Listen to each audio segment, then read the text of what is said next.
beers out. There's like this case of cold beer in the green room that's just sitting there going, ha ha ha ha ha. You have to interview Evan before you get to me.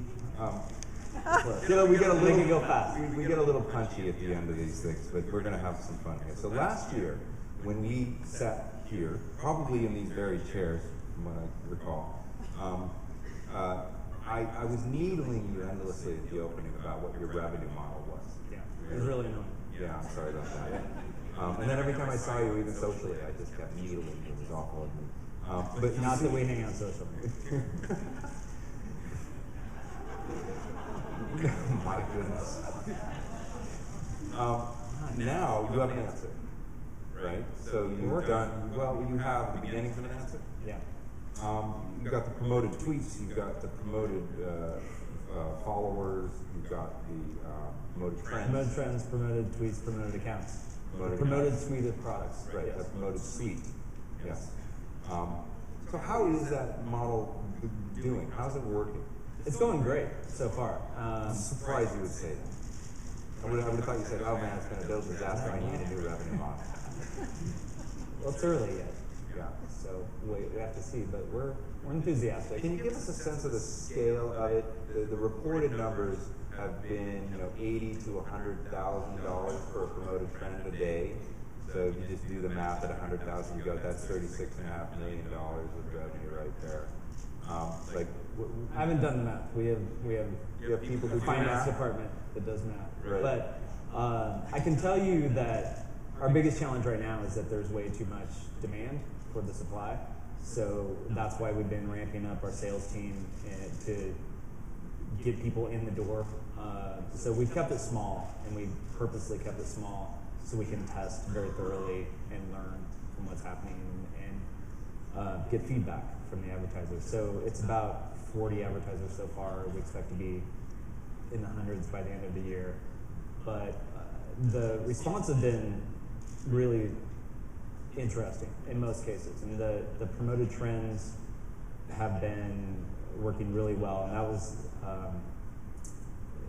a couple examples. What we see is on average, they promote, what the promoted trends do, and in all these cases what we've done is we've taken an organic part of Twitter and given companies an opportunity to basically optimize what they're already doing on Twitter and increase the engagement and conversation around their topics. And what we find with promoted trends is it increases conversation about whatever's promoted by 3 to 6 times, and including beyond when it's running. So this has been used a lot for movies, for television shows, for media properties when they want to launch stuff.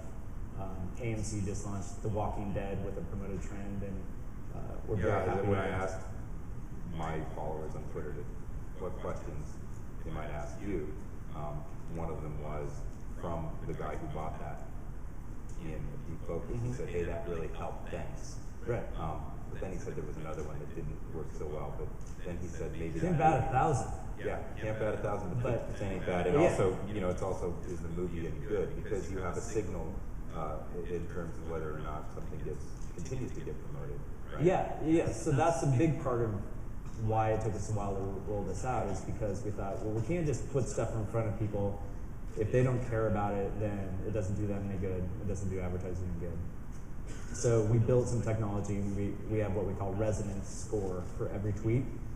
And that's a measure basically of how much people are engaging in it beyond or compared to what we would expect statistically. And so if something has low resonance, it falls off and it doesn't remain there as an ad. And so that benefits users and advertisers. So actually there was a promoted tweet I noticed on the hashtag on the search for Web2 Summit for W2S.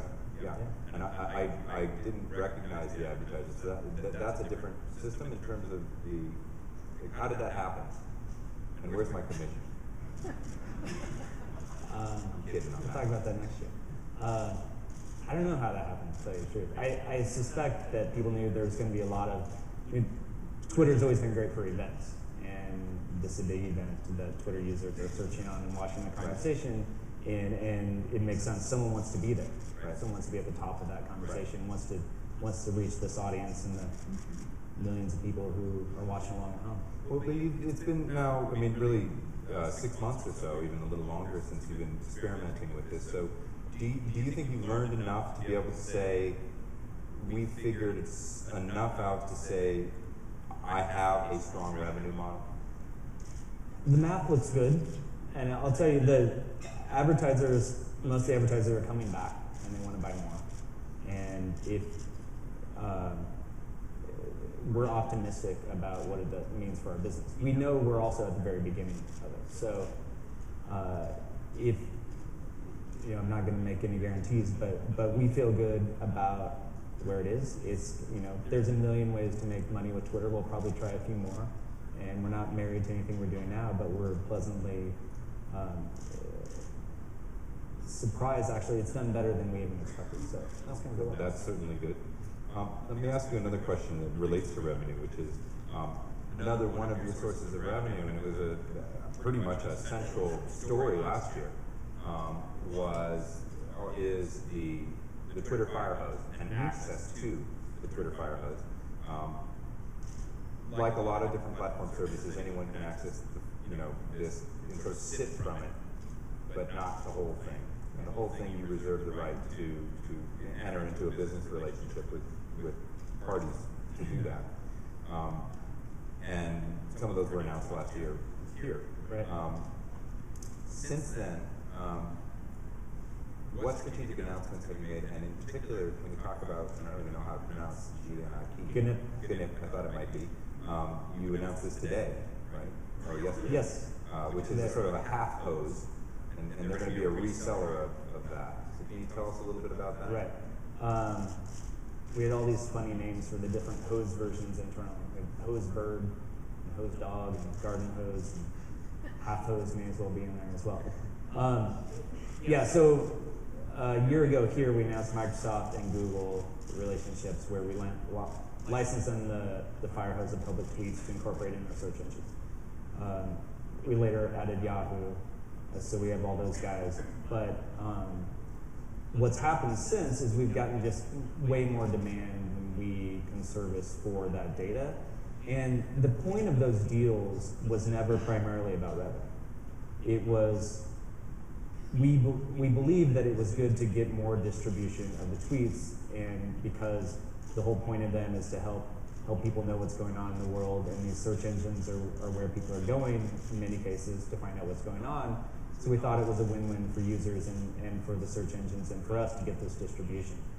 And so that has gone well, and we've done a few deals since, but we didn't really set up for this to be our big revenue model, so we didn't build a whole team around doing these licensing deals, and we've gotten lots of demand. Specifically, we've gotten demand from people and companies who want to look at this data to learn about trends and analytics for marketers and other companies about what people are saying about X, Y, or Z.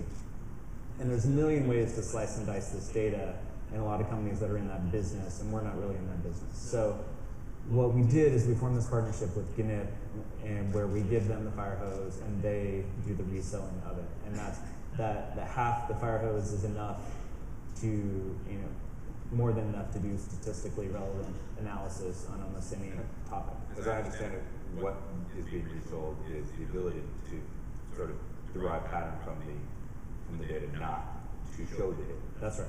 Okay.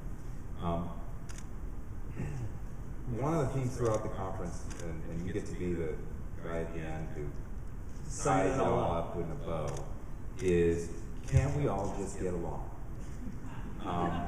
And Danny Sullivan, who's here, and an old pal and colleague, wrote a post today where he basically showed disappointment in my interviewing skills. And that I couldn't get Eric to say he would work with Mark, and we couldn't get Mark to say he would work with Eric in terms of exchanging data and working together. So let me just ask you, are we ever going to see that Firehose consumed by Facebook? I think you'd have to ask Mark that, but you missed your opportunity.